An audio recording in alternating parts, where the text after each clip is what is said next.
Right, this video is to show you how to replace the O-ring on our brass mist nozzles. We sell a variety of different products that use this same nozzle. The nozzle itself we also sell as a replacement, and it comes with a new O-ring already installed.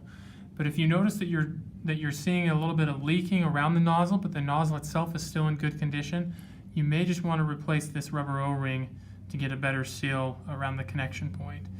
Changing it is rather simple. You are going to need probably a very small flathead screwdriver or a pick of some kind. Toothpick might do it, to get underneath the old nozzle, the old O-ring, and just gently remove that. And then the new one fits on there, which also again gently push that down. Once it's seated there, it'll be a little bit loose, but as you actually screw this on to the attachment, to the different connections, it will tighten and prevent leaks. So that's how you change those. If you have any questions about this product, let us know in the comments, and we would be happy to help you. Thanks.